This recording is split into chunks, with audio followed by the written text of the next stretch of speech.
So in battle analysis, we're coming up on the Battle of Scipio, which centers around a Republic confrontation with the banking clan, so I figured now is a good time to go over what the banking clan was, the role it played in the Clone Wars, and where it sits in the galaxy as a whole. I'm Colin, and this is Sci-Fi Deep Dive.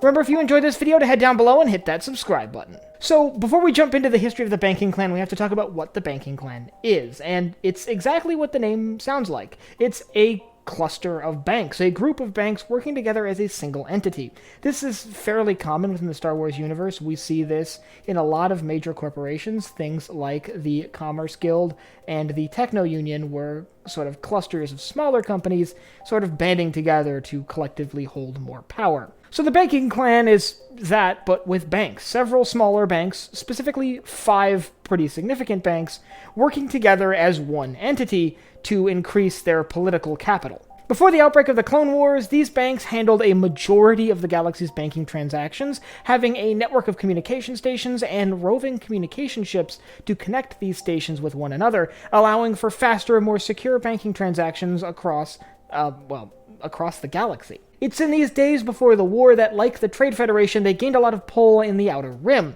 becoming one of the most powerful corporations and organizations in that region of the galaxy, calling on a lot of other sort of organizations similar to themselves to help them with their daily operations, things like debt collection, for example, that they handed out to several major factions that would all end up playing a role in the CIS. Which brings me to the outbreak of the Clone Wars.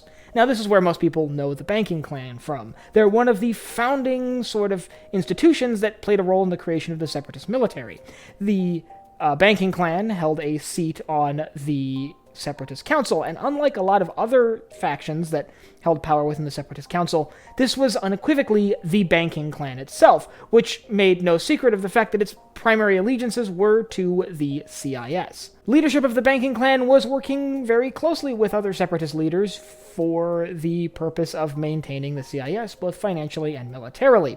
As a result, a lot of banking clan infrastructure was donated to the Separatist war effort. For example, the Munificent-class frigates, which form the backbone of the Separatist naval forces, were actually repurposed banking clan communication ships. This gave them immense range and increased sensor capability, but they had to be retrofitted with more weapons than they were originally sort of allowed. But the banking clan provided a lot more than just a fleet of warships. The banking clan offered very, very low interest, and in a lot of cases no interest, loans to the CIS to help fund their war effort. Now, a lot of people may point out that during the war, the banking clan did have a representative in the Republic Senate and was working with the Republic, funding the Republic war effort. But the two different war efforts were funded in very different ways. The Separatists tended to get loans with no interest, and the Republic interest rates for their loans skyrocketed. But because the banking clan controlled a vast majority of the galaxy's financial institutions, they were really the only major option if the Republic wanted to bankroll the creation of a massive clone army. So, to make up for the losses they were facing, giving the Separatists interest-free loans, they started jacking up the interest on the Republic loans, making the production of new clone troopers very expensive for the Republic. Now, this was very unpopular within the Republic Senate, but they were left with no alternatives. However, the Republic was producing fewer clones than the Separatists' battle droids. This resulted in the banking clan ending up in significant amounts of debt, and to sort of prop up the banking clan, which was playing a major role within the CIS, and secretly to put the banking clan in a position to be under the control of the Republic, the Separatists moved into Scipio, reinforcing the banking clan's headquarters and turning it into a firm Separatist planet, firmly placing the banking clan's allegiance almost entirely with the CIS, making it far more difficult for the Republic to take out loans with the banks.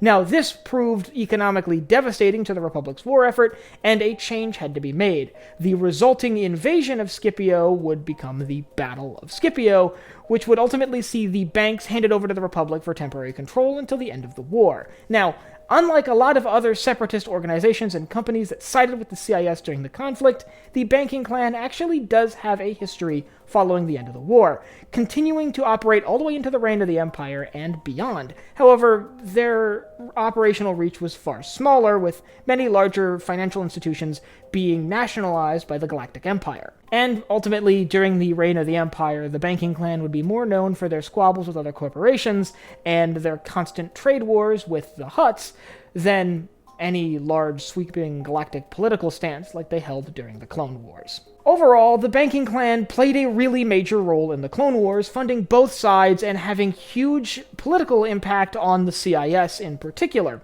They, after all, held a seat on the Separatist Council, along with a lot of other corporations. If you'd like to learn about one of these other corporations that held a seat on the Separatist Council, I'll leave a link up here to my video on the Trade Federation, which was a major galactic trade organization that ultimately ended up a member of the Separatist Council. And I'd like you to let me know down in the comments, if you were a politician within the Republic, how would you try to deal with the jacked up interest rates from the banking clan? Would you try to create your own separate financial institution, or try to invest in smaller banks? Or would you just take these loans because they're really the only option you have if you want to build this massive army to counter the Separatists? And if you have anything else you'd like to see me cover in Star Wars, you can let me know down below in the comments. Last but not least, if you enjoyed this video, head down below, hit the like button, the subscribe button, and the bell icon so you get notified when I upload new videos. So for Sci-Fi Deep Dive, I'm Colin, and I will see you next time.